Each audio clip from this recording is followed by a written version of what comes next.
Hey folks, welcome to the Bass Shed Podcast. My name is Ryan Roberts.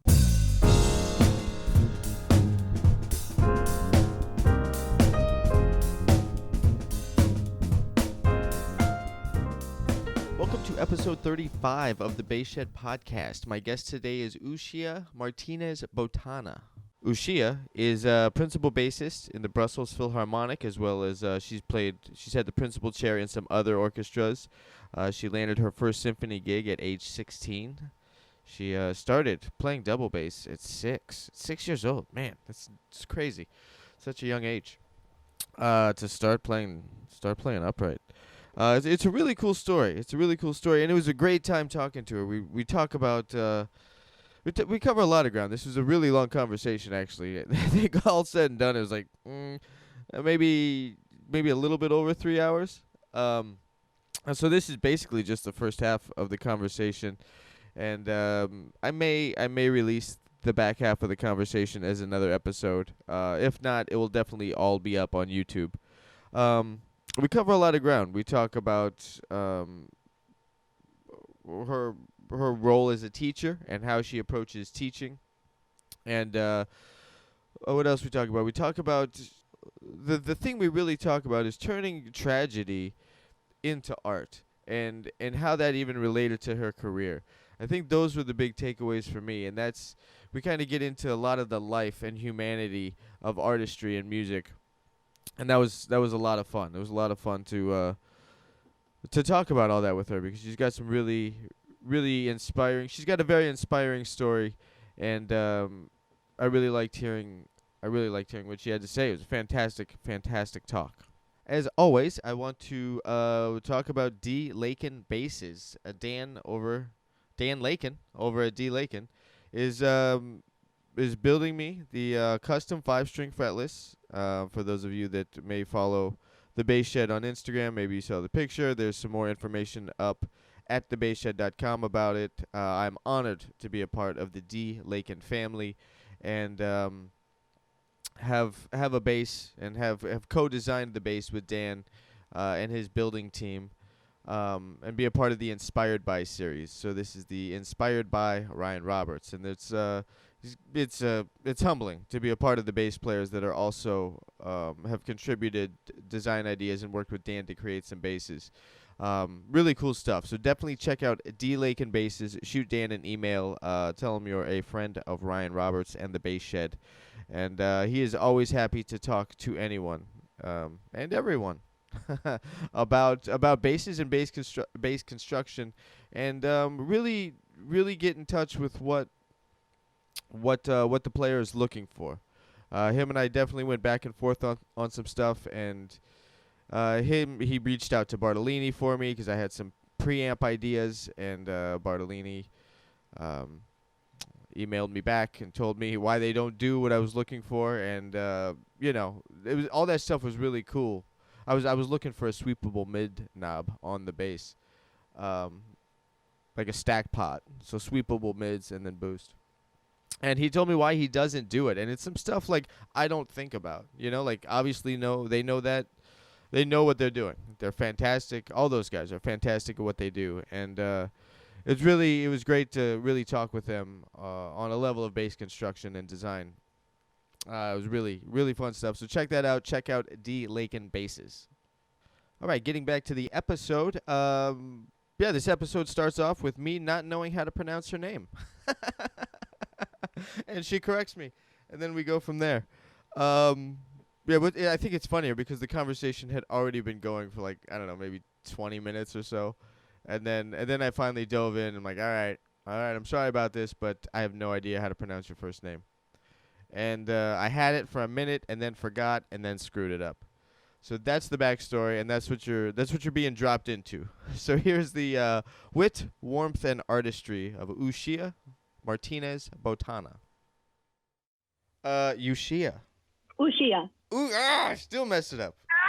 Uxia. There it is. Uxia. I think the accent is on the I, so Uxia. Yeah, I'm from Arizona. I don't do accent much. My name's Ryan Roberts. That's the most bland name ever. There's no accent there. I don't ever have to deal with those. That's just It's hilarious. so then every time I see one, I just get freaked out. It's like, what am I gonna do with this? What am I gonna do with this? How does this one go? I don't understand it. uh, no, in Spanish we have plenty of accents. Yeah, I Yeah. know. And I never know. Like, I just have to apologize up front, like I did earlier when I was asking you how to say your name. Like, I don't know how this is gonna work out. I'm sorry in advance. No, it's really fine. Don't worry. Um, where we were just talking is learning about yourself through teaching. How has teaching taught you more about yourself and your own playing? Like at the beginning when I was much younger, I thought like, I don't want to teach. Like I want to play, blah blah blah. Like that sort of thing. But then later on, while I was studying still in Amsterdam Conservatorium here, I had a couple of colleagues from the jazz department. That's how I actually started my first experiences teaching.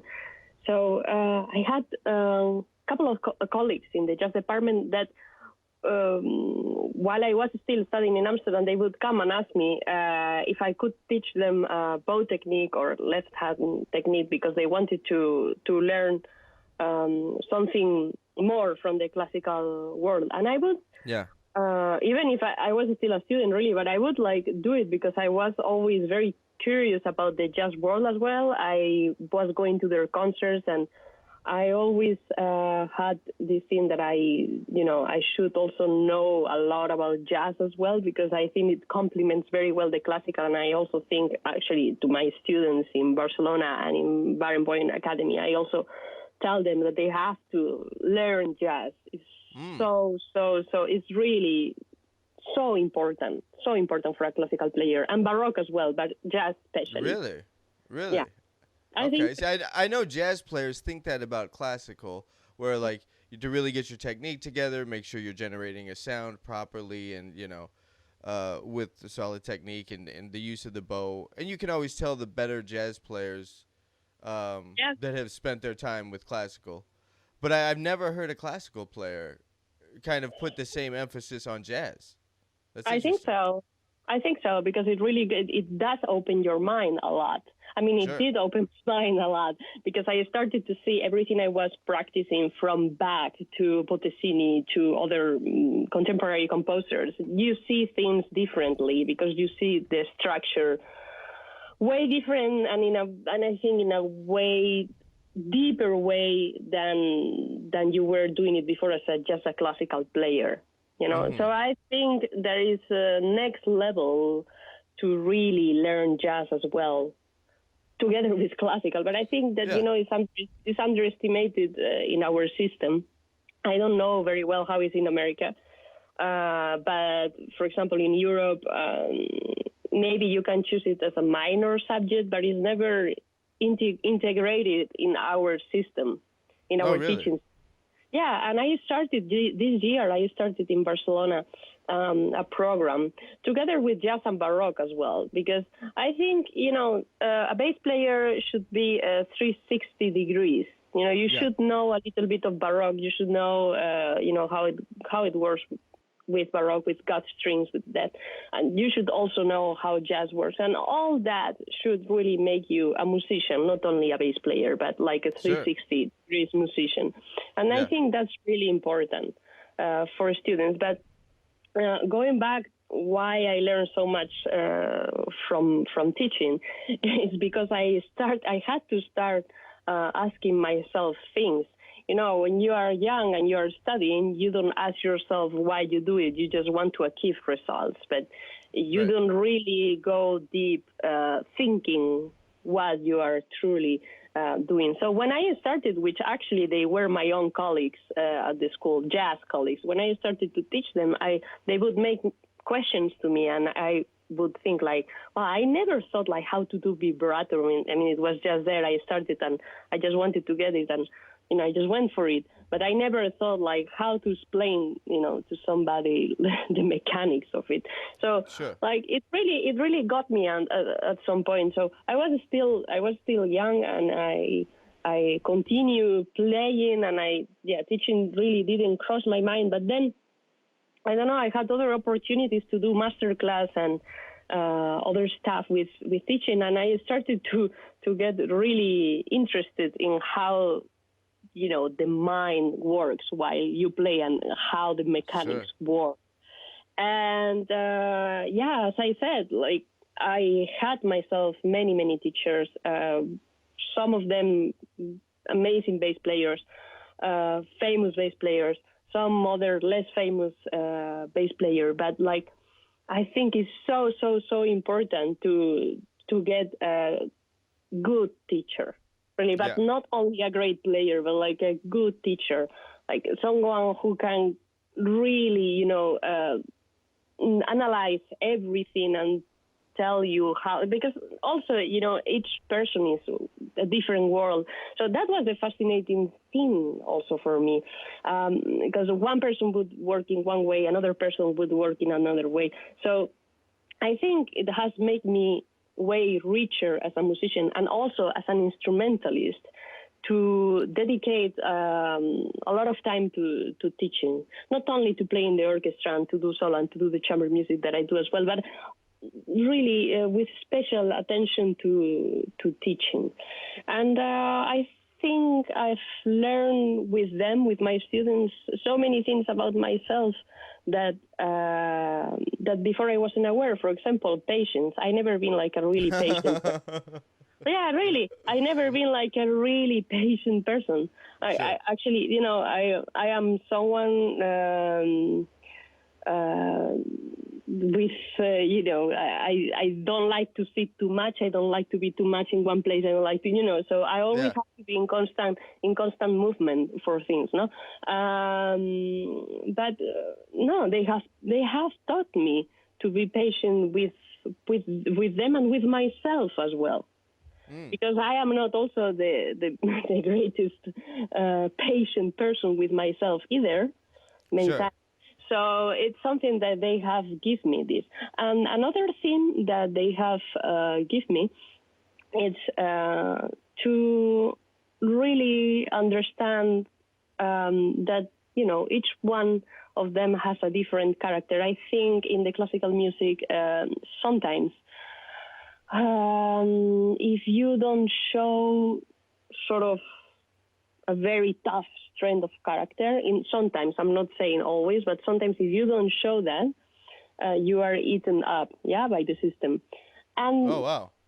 Yeah, that I've seen it a couple of times. In the school system or as a working professional, like the professional world system? I think in the school system and also in the professional work. In both. I've seen it in both with many colleagues, actually, with a lot of people. And I think it's a taboo, actually, what I'm saying right now, but I don't mind saying it. But I think really that, especially because schools, they're preparing you for the outside world, and the outside world is not easy. And I think there is already that kind of competition thing, like very tough competition between students as well. So I think, when I started to teach, I realized that, you don't want to make them have a bad time with music, which is what sometimes I think the system lacks. I think it's easy to burn out on it. You just get burnt out on school, but you love music, but you're burnt out on school. Yeah, and that's because of the system, in my opinion. Sure. And that shouldn't be. And it's because we don't take care really of the psychological part. Teaching, many teachers, they don't really spend time on thinking how each student works, because probably there is like maybe too many. But the truth is, if you want to teach an instrument, if you want to teach someone, not how to be only a bass player, but if you want to teach someone how to be a musician, you gotta have certain degree of empathy with them. and I think that our system for classical music, at least in Europe or what I have lived myself, it's focused too much that things gotta be one way, only that way, and if you don't follow that way, it's not good, you know. Sure. And that's the opposite of what music is. So it's a big controversial point, I think. And now, do you see Uh, that in other aspects of the arts within school, or do you see that mainly just in the world of classical music? I see it. I see it as well in other kind of arts outside of the classical music, but I see it more intense, like in a more harsh way in the classical music world. That I Yeah. have to say, yeah, yeah. I think that really you can achieve great results, but with a healthy mindset. I Yes. think sometimes, in many occasions, you achieve great results, but the process was not so healthy. Right. Because as you said, we have to follow traditions, and classical music is very, really, very, very, very stuck. Some schools are very stuck on the past. I'm sorry to say, but Yeah. really, I really won't tell them. old-fashioned traditions and all things that you know. And I think that that's one of the points why we also sort of like lost public in the Mm. classical music world, because we are too much stuck on what worked 60 years ago. But I Sure. think that especially now with coronavirus, really, I think it's going to be a turning point as well for classical music, where we will Really? have to. Yeah, I think so, because the industry has worked in a very systematic way for a long time, and that Sure. system hasn't been really changed for real for so many years. But I think we have arrived to the point where we can see. I could see it, when I've been playing like in the orchestra for so many years as a principal bass, and I could see like our public is older. We did Sure. so many projects for attracting young people to the world of classical music. I mean, of course, it has to be also with education in high school and with integrating music in the life of people. That's also Yes. another part. But from our part, I think that we have maybe played in the past years, and I'm talking maybe the past 60 or 70 years, as a world for certain people and a certain group of people and a certain public. And I think that in the long run, in the very long run, it hasn't helped us at all. And there is too many stereotypes as Sure. well. Like, it's so difficult to get program as a soloist with double bass, for Yeah. example. Right. Why? Why? But why? Because double bass, it hasn't been considered a noble instrument as it was considered noble the violin, the piano, or the cello. You understand what I mean? Like, of course, Yeah. You there don't is think of more. it like nobody. Yeah. I don't think the common person thinks of it as a strong lyrical instrument or something that's pretty or romantic or any of those things. Mhm. Obviously, Yeah. I think it is, but when normal people come on the double bass, like it's just kind of like the brute that's sitting in the back, just the big guy hanging out back there. Um, Yeah, exactly. And that's also part of if you think about it, that's also part of or how we have been working in our industry. So, as I said, there is many stereotypes, and I think that double bass is really unknown on that, because really, I tell you, some of my concerts, normal people, as you said, from the public, and they tell you like, oh, well, I never thought a double bass could do that or yeah, and you are like, well, yeah, it can, sure. I can, and other people can as well. So, like, Yeah, it's a question to open up to more things, and in my opinion, I think that the industry of classical music would really make that change, opening up not only for 2 or 3 instruments, where they take the whole light or limelight, but really to open up not only to double bass, but there is also harp or horn, but so like to really show the whole potential of what playing an instrument is, and not to stereotype too much into classes. So this Sure. is one thing, and this is another thing, and this, and that should be for this. I think that's so wrong. The only thing that has made in the past year is to close our world to the outside world, until we have realized now that we really cannot go on without the outside world. So that's why I'm saying I think coronavirus is one turning point for everyone, for all industries, but especially for ours, which will have to adapt to so many challenges.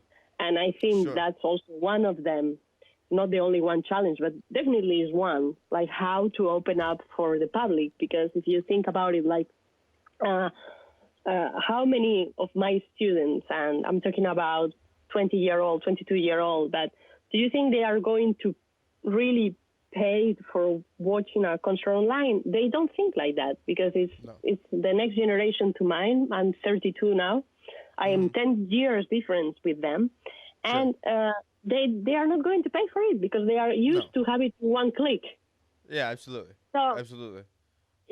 so how can we And the value of the whole experience doesn't hold the same weight, I don't think, to younger generations, of getting dressed up, going to, wherever you're going to see the concert, being in the concert hall, whether it's a jazz club or a classical concert hall or something, and being in the environment and listening to it live and hearing the air move off the instruments. Like, it seems like that's not being valued, and that to me is the bummer. Like, because the whole experience of it is really what makes it magical.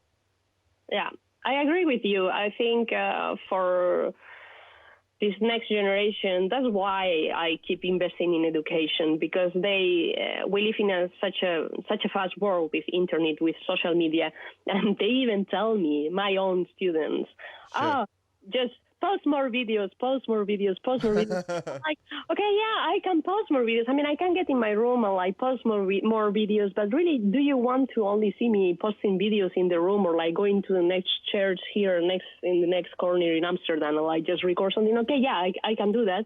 But what about like being in the concert hall? Because they just want it immediately.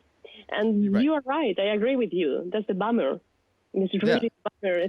And the other problem is what you just said, actually, is they want it immediately, and none of this is immediate. Like, none of this. None of what we've, continue to work so hard at has come immediate. Like, if there was a quicker way, we would have already found it.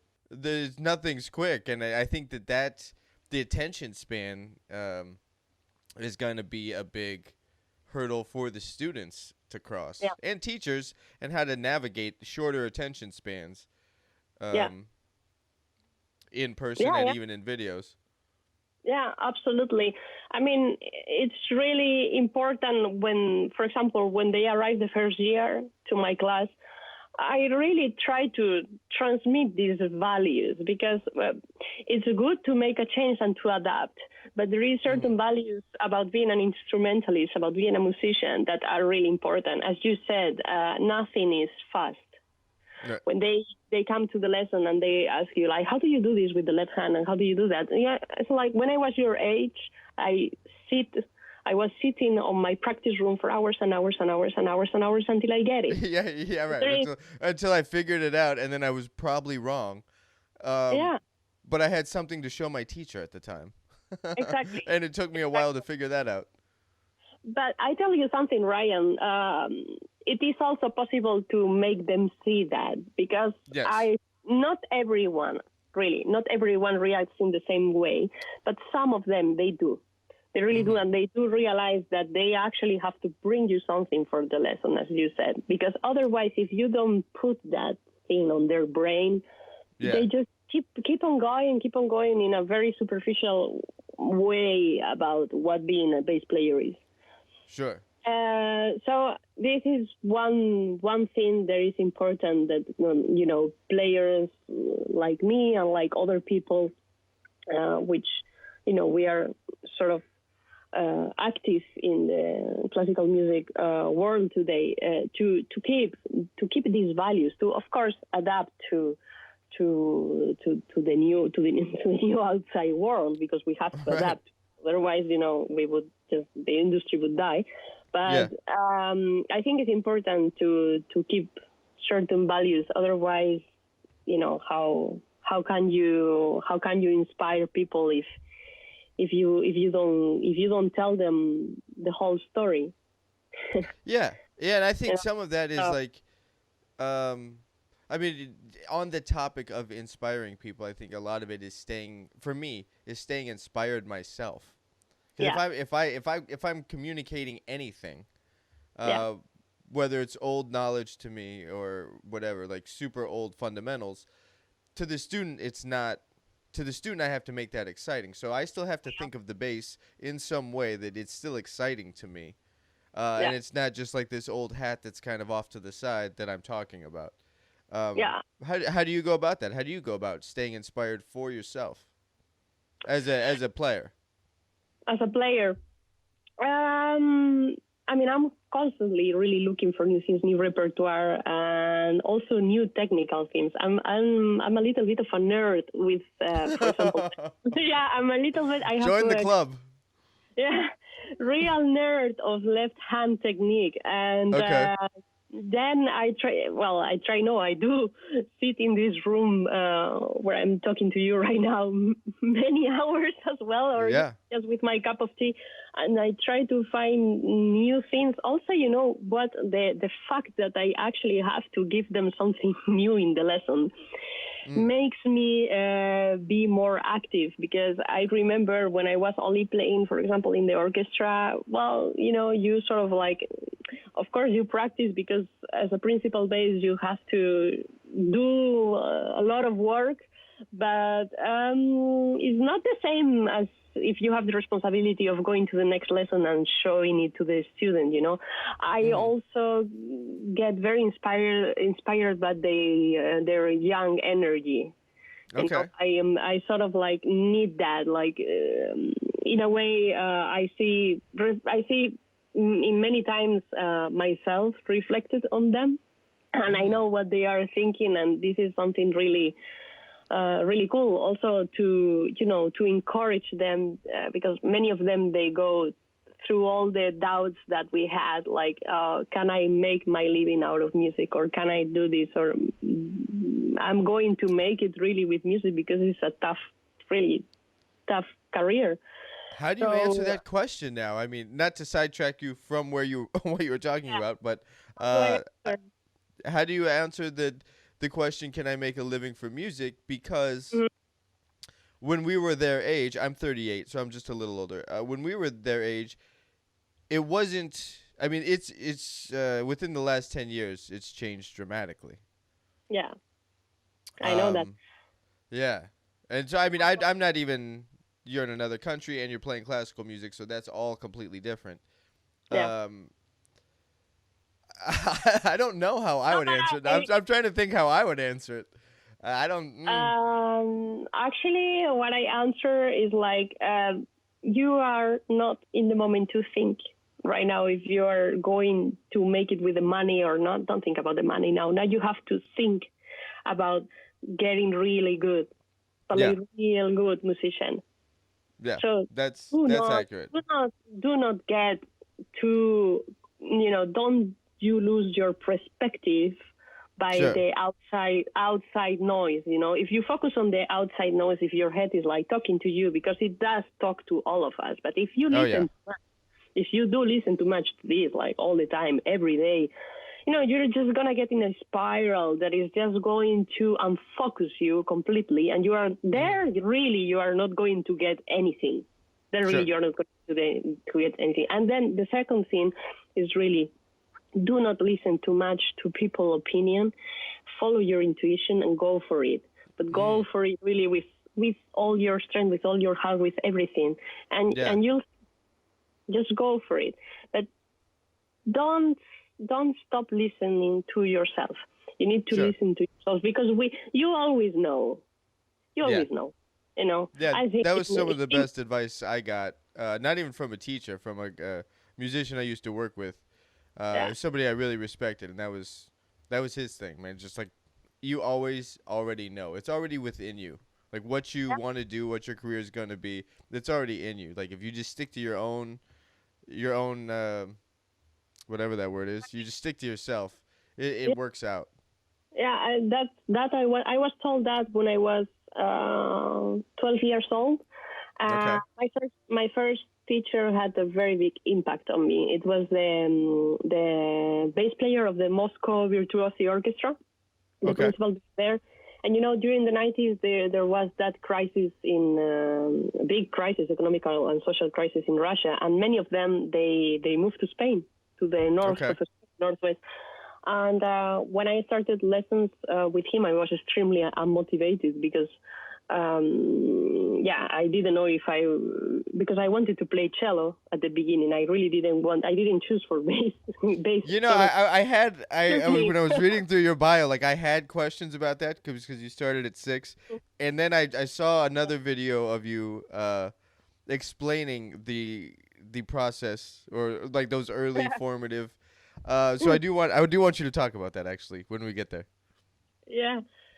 No, and going back to what he said to me, he was such an important. Well, I always say that he really made me not only a bass player, but like really a musician.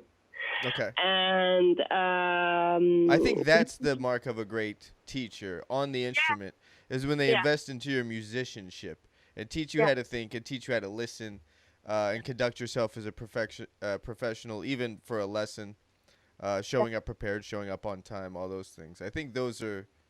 that's always the best. That's always the best. Those are the best. And I also love that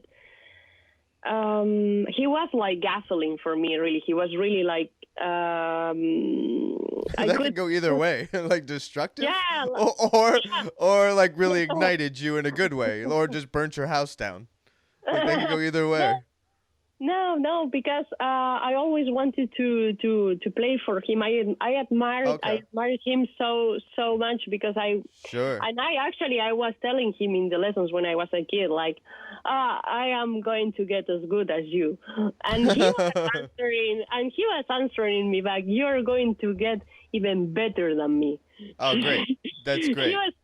He was saying that those things to me, and you cannot imagine. I mean, as I said, I'm 32 now, but you guys can't imagine those words, what Sure. impact had on me when I was a kid, Oh, because I that's was huge. a kid.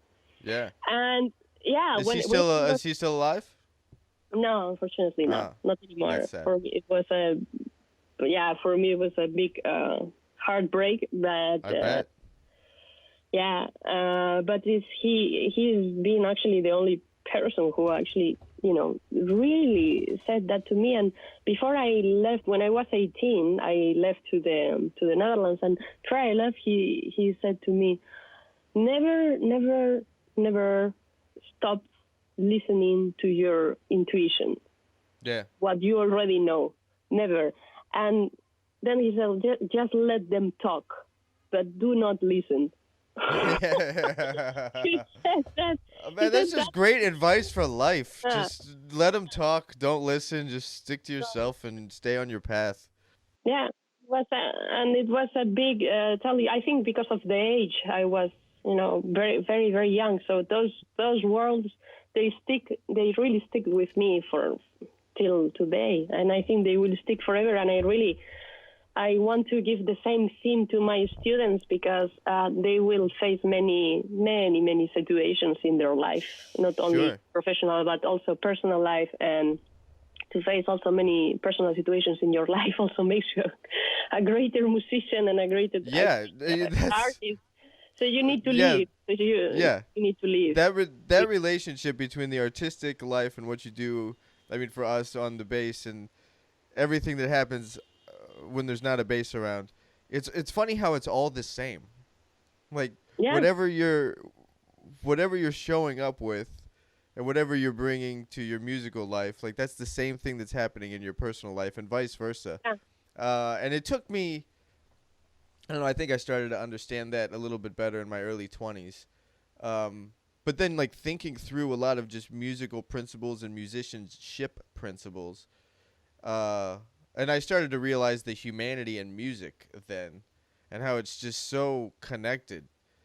And I think music was kind of the impetus for learning about how to be better as a person, because I could think about it in a musical way, and then I just had to apply it when there wasn't a bass around. Yeah. But it was all the same thing, and I think those are strong things to tell other younger students Yeah, because I totally agree that's with. super important stuff. I when they asked me about, oh, how did you get that, or how did you arrive to that, and I said, well, life has had many things, many moments for me. Like, by instance, you were just saying that, but I'm the youngest of three brothers, Mm-hmm. and I'm the only girl as well. And but unfortunately, for example, in my early 20s, I lost one brother, and it's really, to have your first experience, for example, when someone dies, when someone so close as a brother Yeah. goes, especially because I was extremely close to my brother. Something in me inside died with him. Yeah. That was a very powerful experience, I have to say, as well. Of And course. it really changed me a lot, also as an artist, as a musician, because it was unexpected. And then, you also change as a person a lot, how you feel things, and your filter especially changed a lot. And it happened to Yeah. me in a very young age because I was 20. Mm-hmm. So I try to tell them, like, look, practice, yeah, be at your best, always give your best, because life will pay you back. But also, very important, live Yeah. your life. Live Yeah. your life. You have to live your good moments. You have to live your sad moments, your horrible moments. You need to live when you have money. You need to live when you're completely broke and you don't have Right. money to go Right. to the Yeah. supermarket. I have Yeah. lived all that. I have lived all these things. Sure. So, and I still live many of them, and I hope many more. But I think that's a very important part on how to develop a musician. You really have to throw them there into life. Yeah. That's where Yeah. they really grow. That's where they really grow. Because if you see, I understand you have students as well. But if you see, sometimes they come to the lesson expecting a lot of protection. They ask you everything, like, oh, this is happening and that's happening, and at that age you really need to encourage them. And I do try to really throw themselves out there, and that's important. That's scary because it's very scary to throw Mm-hmm. yourself there. But I think it's a very, very, very good point to, for them to develop, to really develop. Sure. Yeah, and I think also a couple things. One, specifically on that, on students developing, them understanding and being aware of that they can fix it. Unless it's something like really, maybe the question was too far advanced and they need to roll it back, a little bit and like, all right, we'll get there, hold on.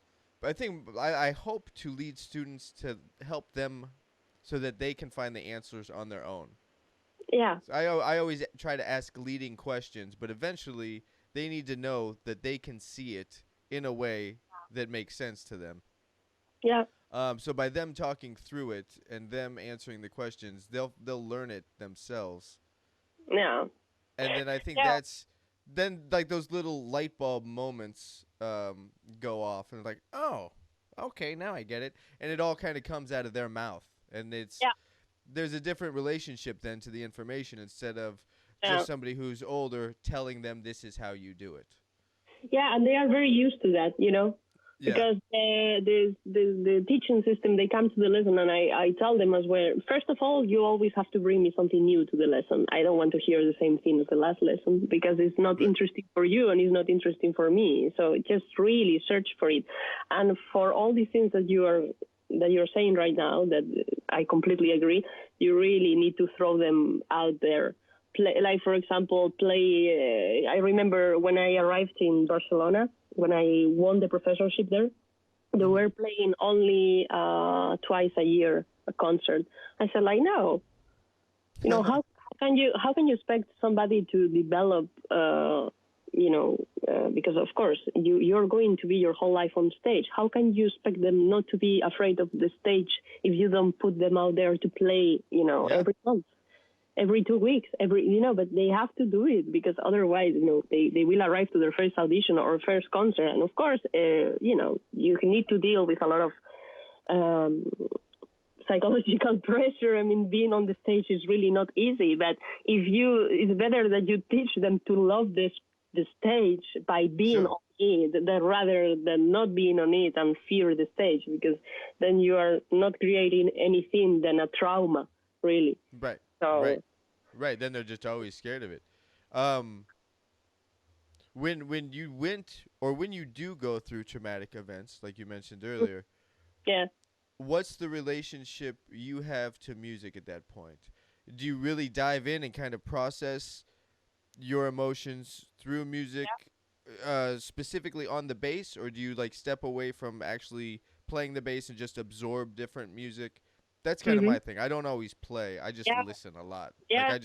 I really get into listening a lot more when I'm processing some emotional stuff. Um, Mhm. except for unless I'm playing with people. Like if I'm playing with people, it's great. But practice time, sometimes my head's too all over the place to focus for practice.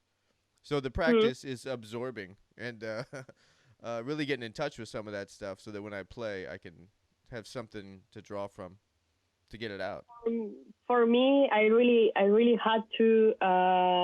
It was a very transformative process. Mm-hmm. So a little bit like the phoenix, the bird, yeah, that gets burned and then it comes out from the Oh, the ashes. Phoenix. For Yeah. me, Okay. phoenix, yeah. So for me, it was a small death and rebirth Mm-hmm. again. When someone has and I have also students that lost their father or their mother through maybe Sure. cancer or something like that. Um, I tell them as well. Look, I also went through something very very hard. For me, Yeah. it was very hard because when I lost my brother, he was also very young and he died suddenly. We were not expecting it. He was a healthy person, so of course it hits you harder because you don't expect it, and also because Sure. you are young and he was young, so you would never expect that something like that can happen. But things that things do happen in life. They do happen, Yes. and you have to learn that as well. Earlier or later, it will happen. Yeah. Yeah. I mean, it's. Yeah. Yeah. So Hopefully, if things happen earlier, there will be less of them later, and they just kind of you learn them exactly. instead of just earlier and later. You hope they slow down. I think the same way. So Yeah. for me, it happened very early, and how it was for me. Look, at that age, I was sort of a bit rebellious. I have to say, I have a bit of a rebel character, and because I wanted things my way, and because I had a very strong conception of how I wanted things, Sure. uh, and that like changed my plans because it shaped me. Yeah. And basically, then I started to think that I was not useful as a musician to anything. That was like, let's Oh say, this wow. spiral thing. So I Sure. thought, like, I should quit bass. I should quit being a musician, and I should just go and help people in in how is it ONGJ, like how is it in English, like not like charity, like really help people. Oh sure. I was thinking like I'm not useful enough, like with all this what I'm really giving. So that was the first. I think that was my first identity crisis there. But did Like you really a big um one. Stop yeah, playing, yeah. playing. But also like I think musicians are that. I think musicians in the world are kind of not to Yeah, insult anybody doing any other work that is in a job of service or giving back to the yeah, community, but sure. we definitely do. I mean, it's because specifically for me when there's times of heavy emotion I have to process, I go to music. Like that's the rescue. That's the that's the nurse I'm going to see, or that's the Or doctor. It's music. Music is this healing aspect in my life, and so is the bass. And as musicians, I think we're offering that to them. yeah, but do you might I thought that later. At the beginning, Yeah, I biggest crisis ever. sure. So until I found myself back, it took a while, really, Okay. to Yeah. to Hey, go for it. And how did I find myself back? Actually, it was really listening to to the words that my very first teacher, Vital Pasevich, the one from Moscow Virtuoso, said to me, and it's like this thing that he was saying: do not listen to the outside noise, yeah. to your inner demons. So Right.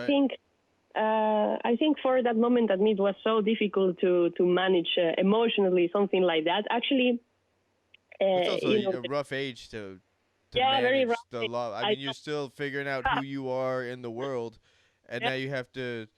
Oh wow! Then you see like the futility of life, so to speak. That everything can change that quick, yeah, and that's a huge. I've never had to go through that, thankfully. for I lost me it was a huge lost a slap dear on friend. the face, a huge Say one. that again. It was a huge slap on the face of reality Sure, for me sure. I can at that imagine. Yeah. age. So, of course, as you said, it's a very rough age, and especially if you are, very passionate and very eager of your things, it takes a while to be back on track.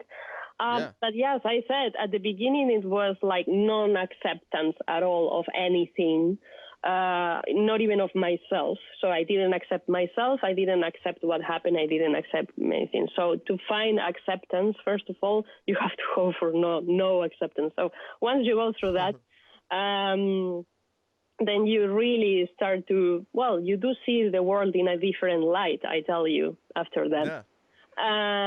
And yeah, then I went back and I thought like, well, what the hell was I thinking? No, I am a musician. I love music. This is what I want to do. And from that moment, my connection with music and with the instrument, with double bass, it became so strong, so strong. And that was really the big peak of my career started there. It Mm. really, like, it went just up and up and up and up and up on those years. Really, one after the other one.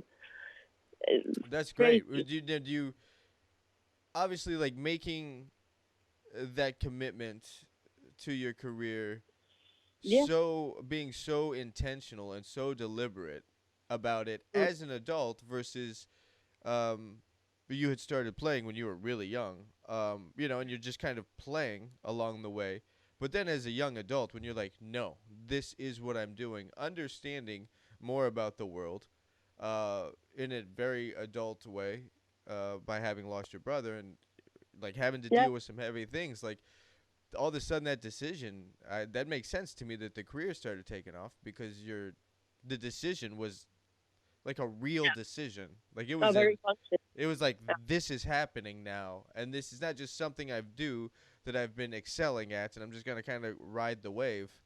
Like this is I'm specifically choosing it, and there's a Yeah. lot of power in that. Yeah. Yeah, that's Yeah. great. That's great. Let's go back to I want to have you talk about you. So you started playing at 6 years old. That is a very young age, um, to play double bass. Uh, so I'm gonna let you tell this story. Okay, it's a funny one, really. Yeah, so, yeah.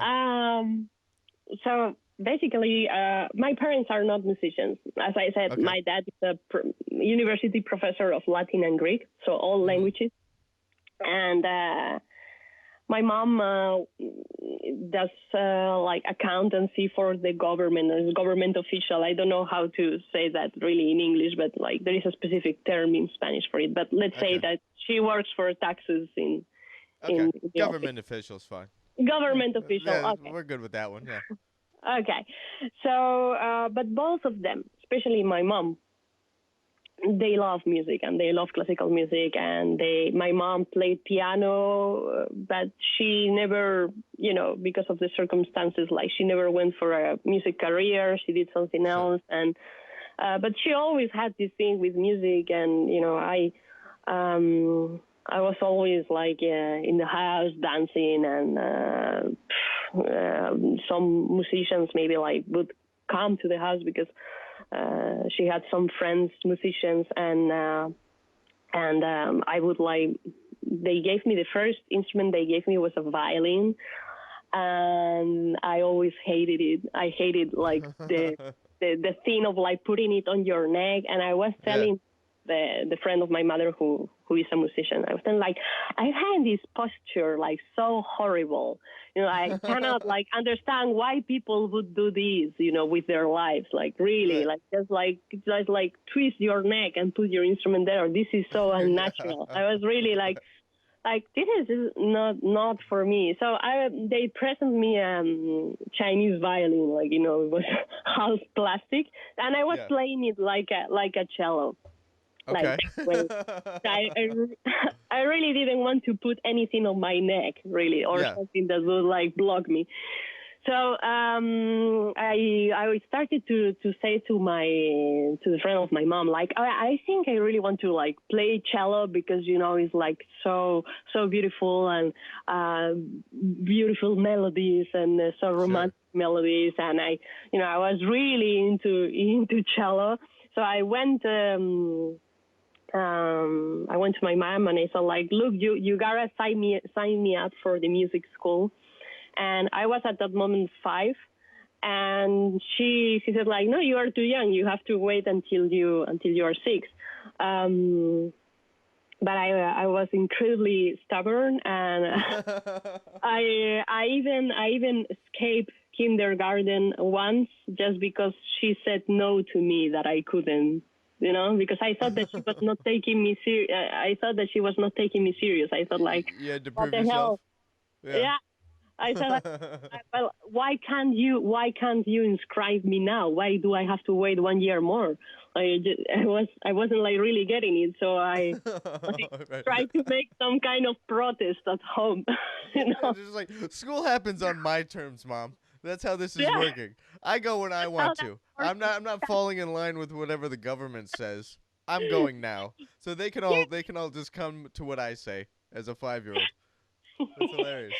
I wasn't really getting like what's the difference between this year and the next. Sure. Like, No, it does make sense. I don't my know mind why was it's 6. in my mind was really like that.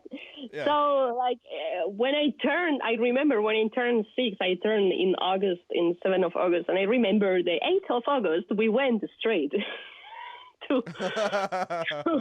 She took me straight to talk to the music school, to the teacher, and then I did my entrance exam in September.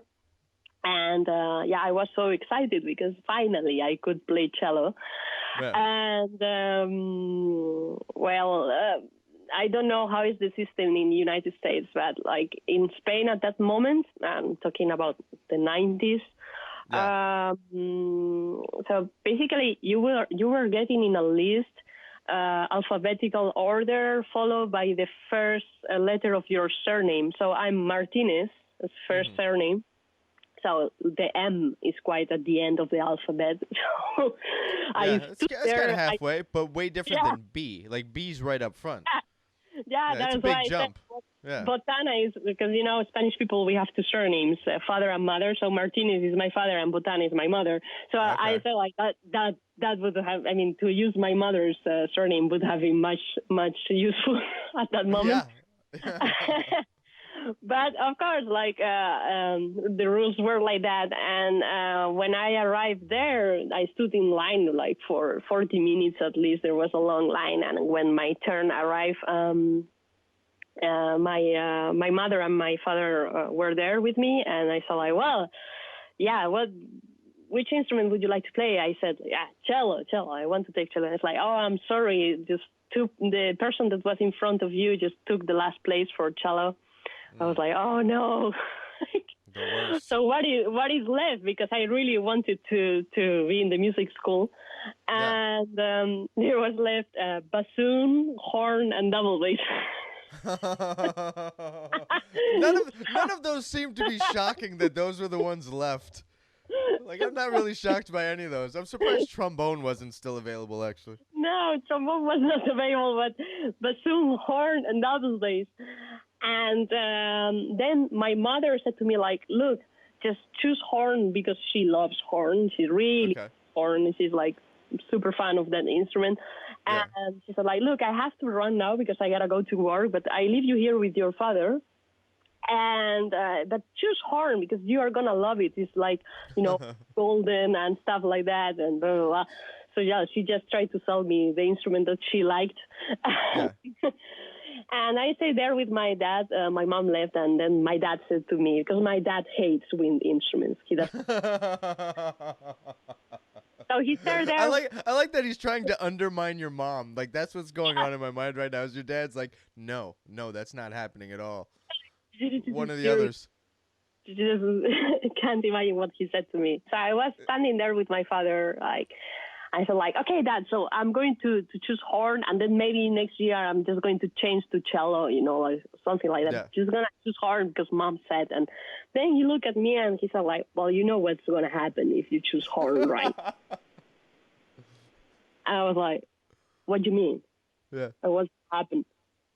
Well, I mean, your lips are going to get deformed, and then gosh. you'll be able to have a boyfriend because nobody would like to kiss you. Oh, wow. That's a lot of guilt for a 6-year-old. That is a lot of guilt. Look, I'm just like imagining like your whole personal life is never going to go anywhere because and as a 6-year-old you decided to play horn for a year. It's hilarious. He said, it sounds really, really strong in English, but in Spanish it's softer, but like textually he said that like your lips are going to get so bad, like so ugly that nobody will like to kiss you. Like nobody's going to kiss you afterwards. And I was like, in that moment in the brain, in my mind of a 6-year-old, like I imagined myself like a monster suddenly. Yeah, right. Just some ogre who's unwanted by anybody if you choose horn. Exactly. I looked at him like that and so like, oh, right, okay. So what do you think about the choice of double bass? Because I mean, like, let's think about it. It's just a big cello, right? Like I can manage that. Right. It's the same as cello, just bigger. So why not? It's the same. I said that. So well, why not? Like, it's just a little bit bigger, but I mean, it looks like pretty similar to me. So like, I think I will manage with that one. I was like, it's okay. And so like, yeah, I think my father said to me that I think that's a great choice. So now, okay, it's 6. So would they give you like a half size? They gave me a half size. I am quite tall, so yeah, they gave. Okay. I didn't start with cello.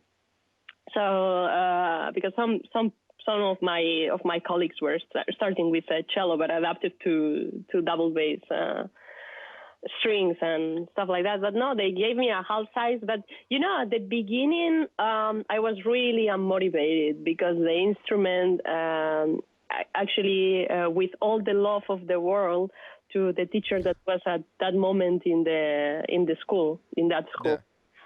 He was not a bass player. He was actually first a cello player, but then he decided to switch to double bass. But he was like kind of doing it, for not really like he was not always a bass player. There is a difference with people who he adapted to the instrument after the fact, but it's not like he doesn't have the spirit of a bass player or like the passion for the instrument or anything. No, I think that he really hated double bass. He is he's a great person, but like he really didn't like double bass. He was just doing it because it was his job, but like he really didn't like it. And so I started to get really unmotivated because when I would arrive to the lessons, we would just sit on the table and we would just do theory, Okay. but theory about the instrument, like, okay, this is the E string and that's the A string and this is that. And what I wanted actually was some action. I really wanted to play. I wanted to be a Sure. performer because I was Yeah. really in love with that. I was really, really, I was so attracted to the fact of being on stage. Right. So, of course, when I was going to the lessons, like, I was getting that. I was not getting that. I was really not getting that. And I was like, wait. Like, I made all these protests at home, that I want to go to music school and I want to do this and I want to do that. And now suddenly I'm here and I want to get out of here. All right. This isn't. This isn't what I signed up for. This is what I signed up for. So what started to happen is that when I would have to go to my double bass lesson, anything of my body would hurt. So my finger would hurt, my tummy would hurt, my foot would hurt. Oh, you're just I stressed out, what looking for ways to get out of it. Yeah. Yeah. I even once, like, I told my mom I have fever and I was putting the thermometer on the lamp so it would get like really while she was not looking. I was doing this, so I would pretend I have a fever. Like, I really arrived Yeah. to do this stuff until she catch me one day, and then she catch me like putting the thermometer there. Like I'm just feeling That's so all right. bad. Hey, you're creating the alibi. Like, good, Yeah. good. Like, you're going all the way in. Like, you're not just telling a lie. You're actually creating No, a no, believable alibi. yeah, unbelievable thing. So she catch me that day, and she's like, "What are you doing?" It's like, "Oh, nothing." And then my mom, What? who is someone really very very smart, Yeah. she said like, what's going on? Like you were like insisting so much like in going to music school. Like you gave us a hard time, a headache really with like going to music school, and now you just try to escape it all the time, and you don't want to go to bass lessons, you don't want to do this. And I thought, like, Mom, I'm just so bored. Yeah. I'm just so incredibly bored. Like, I sit there in that table, like, I know the strings of the instrument. I know this is the bridge, this is the head, these are the tuning machines, and this and that, and I play long notes, and this is not what I was signing for, I mean, how many weeks had it been of just going over the parts of the bass? I was like doing that for the first 6 months, really. For 6 months. Oh my gosh. Yeah. That's like 20 minutes. Like, how much is there to talk about? Nothing. And then, we would, he, as I said, like, he's a great person, but like teaching was not like, he just had that job because, in Spain you can like, apply for a government job, and that was a government school. So once you are inside the government system, you cannot lose that job unless the whole system collapse. Okay. So basically, like he was a fun person in the sense that you could talk to him and like we would like get out and play football or whatever. But I really wanted to play bass. Right. Not football. Not football. Yeah. So for some of my colleagues was fine because maybe, they just didn't decide it as strongly as I wanted, like to do music. But yeah, it was 6 months. And then I started to believe that this is like so extremely boring. And then my mother, at that point, she said like, okay, I was telling her like, because she asked me, like, what is the problem? What's going on the lessons? And what do you do? And so, like, well, I mean, like, I sit there, but I know the parts of the bass and stuff like that. But, like, there is no action going on. I don't play, like, nice pieces, or I don't really, like, have any fun. Also, for example, the thing of the concerts, like, we were not going on the stage often, and then we would have to do one concert per year, and that would be really not enough, and I would not enjoy it because I didn't like it. I was, even if I had a very strong personality, I was extremely shy as a kid, very, very shy. It took me, it was very hard for me to open up for people, very, very hard.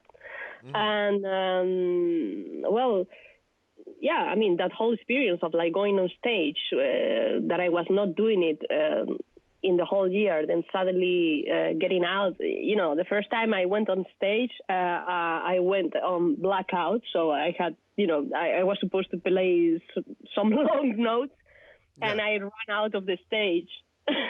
Oh, And wow. I remember that was my first concert. I completely Yeah. ran out of the stage, and I And how was old? Still 6? Or were you 7 now? six, six. So Okay, that still was 6. the very first one, and I was so pissed off with my mother and with my brothers as well because they laughed at me because the Sure. scene was really funny. I mean, it was just funny, but for me it was really not funny because No, my it's traumatic for you. not traumatic, but I think my pride was really hurt Okay. because inside me, I really wanted to play the instrument and I really wanted to be a musician. I was like fighting hard to go to music school with my family. And then suddenly, I got like really boring lessons and I was not really trained to go on a stage. Right. And then I had to face the stage and it was not nice because I just I didn't know how to behave on stage. That was the Sure. problem. Sure. So yeah, I was really, really, really angry because for me it was like I lost my battle and I was a bad loser really when I was a kid. So my mother listened to all what I said to her, and then she decided that she will, talk to some friends, musicians, and like try to find a solution. And then she also said to me, look, if you don't like it, you can just quit now. You can, it's no problem. Just don't worry about it. I said, like, well, I don't know. Let's just try maybe to find another teacher. And if I don't like also that one, then, I'm going to quit because I just don't like it. Right. So then when I had the first lesson with Beatles, I was extremely unmotivated and I really hated somehow the instrument. It's like if the energy of my previous teacher had passed on me that. Right, right. And he said like, come on, play something, like just play something I want to see. And Sure. I was like, very, very, yeah, I will just play for whatever. Right. And then he said to me like, okay, and now play as if you are imagining. He was saying like, if you imagine a big elephant or a big butterfly, like open it up. And then he was saying all these stories to me. He was really telling a story. Yeah. And that got me. And that the game of my life started there. Because Okay. I would play something, he would give me, for example, I really love the approach that he had on technique, by instance, no? Because he gave me a lot of technique while I was a kid. But, he gave me technique and I had to make a draw of what I imagined with the technique. So it was not really like just do studies of Simandl. No, I Right. used to love the book of Simandl studies because with each study I would draw something, feel something, tell a story, and Okay. that was really great. And he really got me. He really got on my mind inside. That's that's that's pretty. How old were you at this point? That's so I started with him with 7. So 7. That's pretty powerful things for a 7-year-old. Um, yeah, to be able well, to channel musically, but good on him for understanding that you're at this age where your imagination is going wild, and how he's just immediately knew how to connect that through music instead of trying to be like, settle down and do what I say, settle down, do what I say. Like, he really kind of met a 7-year-old where they're at. That's pretty amazing. I think he read me also very well Yeah. because I was a kid that would get bored very easy. So Okay. I was very, very, very active. Yeah. I couldn't sit for too long. I couldn't do something for too long. I like really, if it wouldn't be interesting, then why would I do it? I was a bit Sure. like that. Yeah. So I think like he really got like, yeah, he knew my how you say it, like my like the buttons to Yeah. push Sure. at me. And I Right. got that very well because, of course, like by telling a story, by drawing a story, which with each etude, and which with each exercise or technical exercise or piece, or telling a story. Yeah, that was the, as I said, that was really the game of my life started there because Uh, yeah, I started to feel that I was really building something up, that I was really giving something special out there.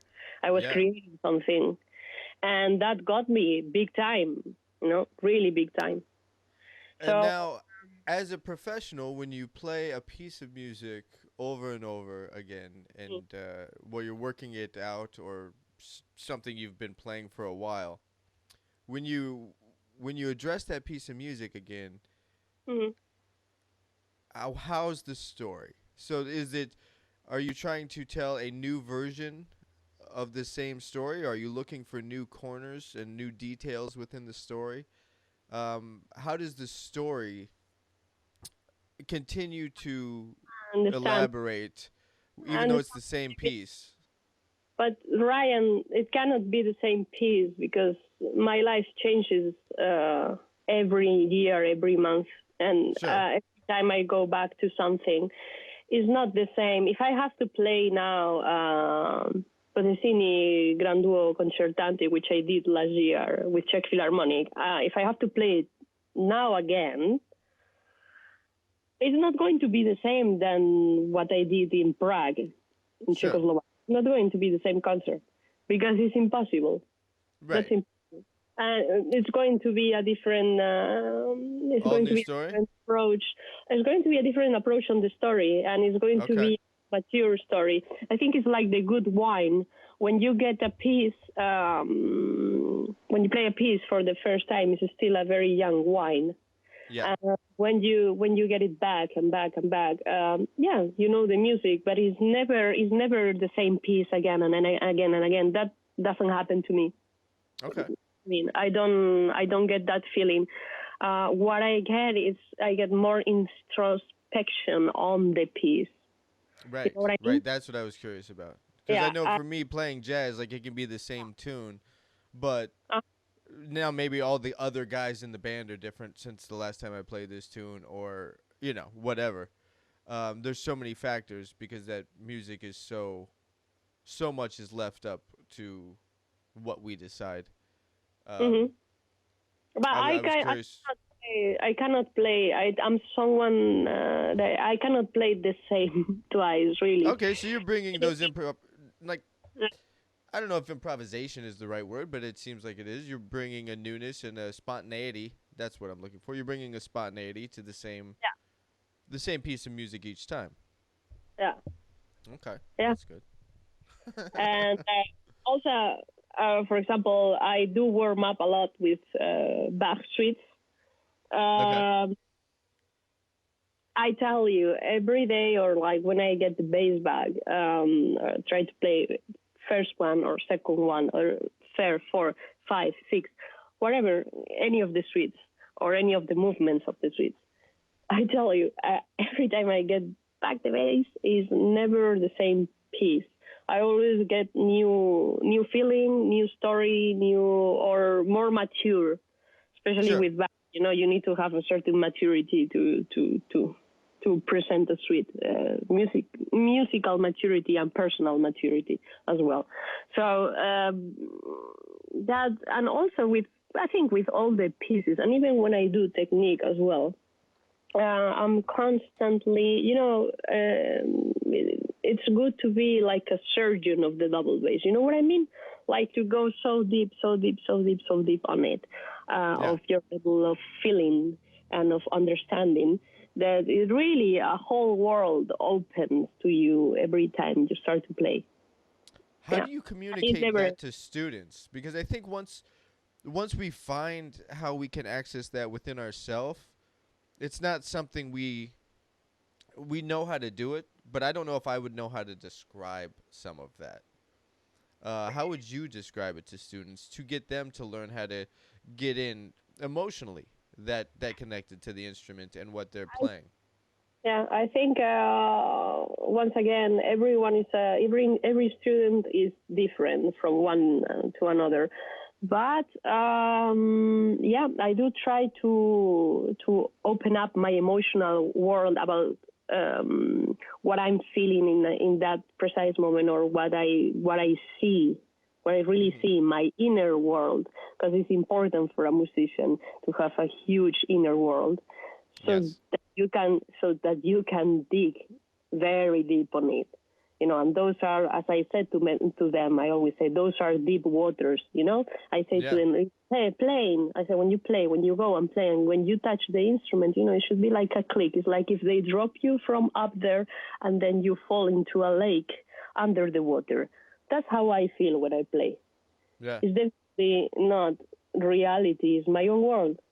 Right. But I tell them exactly this. Like, you gotta arrive to that feeling, and in the moment that you arrive to that feeling, well, it's another dimension, and that's Yeah. that's really where when things start to happen. You know, Yeah.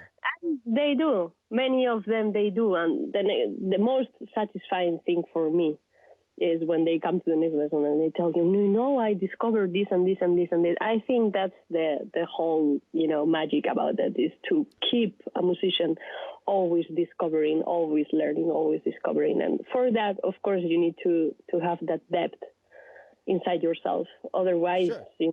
you can also sit in the office. And with all the respect, my mother works in the office, but you can also do that, and you can keep doing it. But okay, every day will be the same. But if you want to be an artist, you need to have a different perception. But I think Uh, I think it sounds thing like you're also like really setting the tone for that environment, because as you said, you're a nerd about the left hand technique.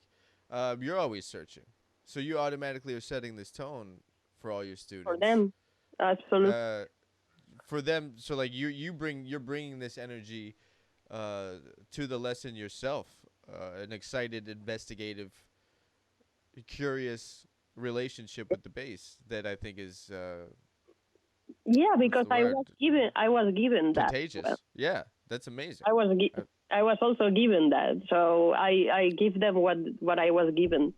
yeah, that's fantastic.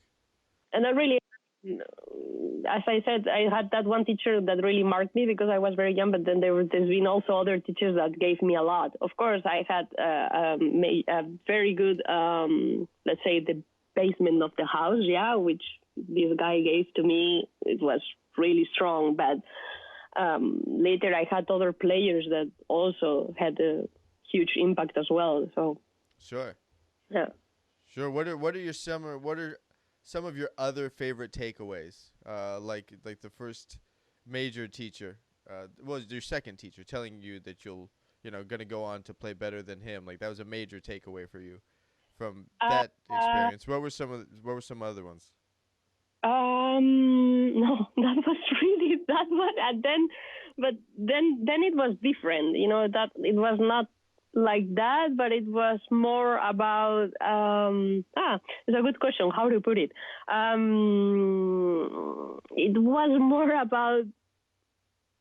I didn't think like at that moment. I was thinking like, oh, I'm just gonna be like better than you and better than that. I think when I was older, like from 18 on, what I wanted really was to find myself as a player. So Yeah, I was not focusing myself like I want to be better than you, or I want to play as good as you, or even better than you. I was more like what can I learn, what can I get from you that it will help me to uncover yourself. tell the Yeah, story that I really want to tell, and like to build my music identity, my artistical identity. What can I get from you that would make this stronger and better?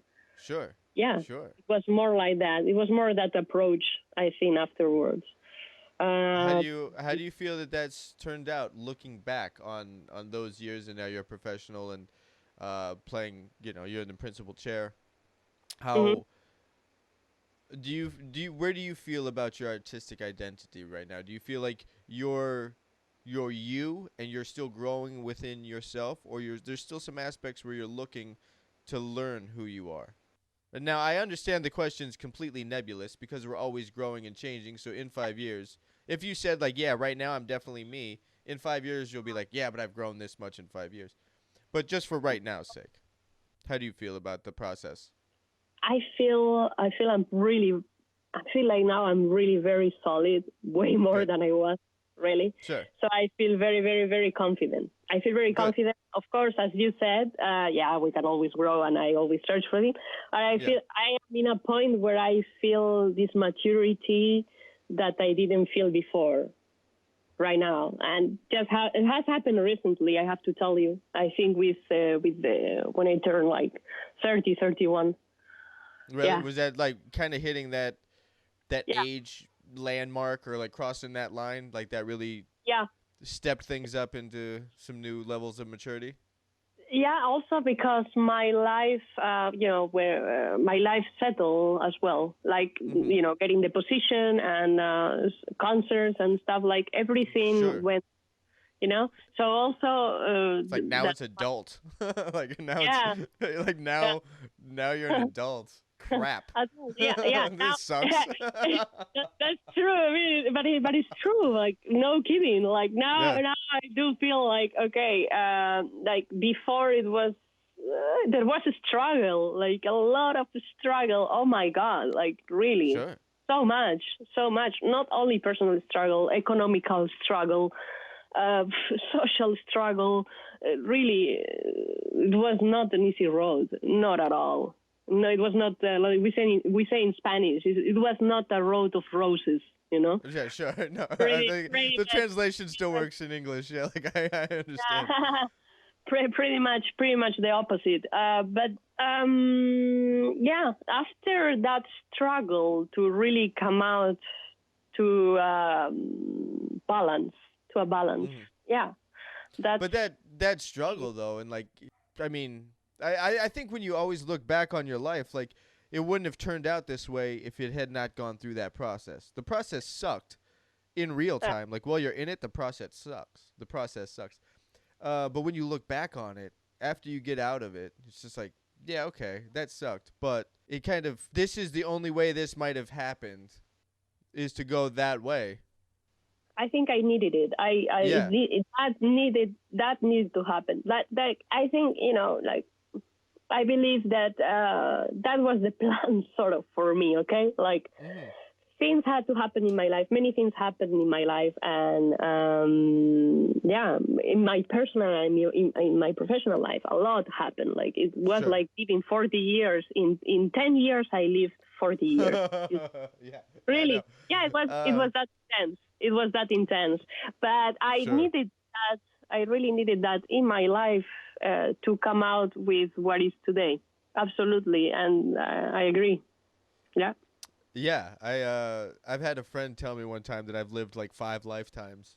Yeah. All by the time I was 35, and I'm like, yeah, that sounds about right. And it's and one of the So you beautiful understand, things. right? I absolutely understand. I You absolutely understand. understand. That's probably another 8-hour podcast for us to really talk about what it's been for you and what it's been for me.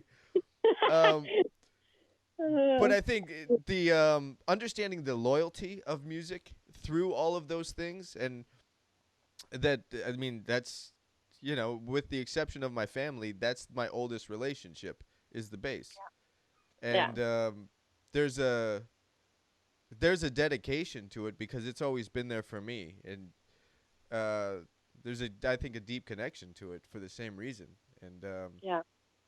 and it makes you want to show up for it, as if it's Absolutely. a person, as if it has an intention, as if it has a will.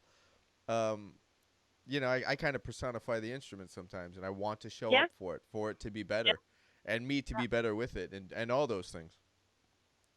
Um, Yeah. going through all that crap in the world, like, has definitely honed my perspective I. on music and what's necessary and what's not as I learn those things outside of music. Mhm. Do you think? I often think that musicians we get to see the best of society and the worst of society. But I think both of them are in every artist. yeah, I think we have the power to create and enrich people's lives and be a part of something that's yeah, always bigger than ourselves in music, and that's amazing. And then within us, I mean, I know for me that there's some dark corners in there. yeah, Uh, yeah. For me too, for everyone, really. I mean, yeah, like otherwise, yeah, yeah. yeah. I It's all, think artists are. I think it's yeah. We do get to be a part of both and get experience both. And I think artists are typically the first ones that are willing to go there within themselves to experience life to each extreme. we yeah, we put Yeah. ours out there without bulletproof, right? Without Right, right, that's true. right. I agree. That's true. Yeah, That's it's really true. But that's the beauty of it. I think without living these kind of experiences, bad ones and good ones, how can you really tell something when you play if you really haven't lived so much? sure. So yeah.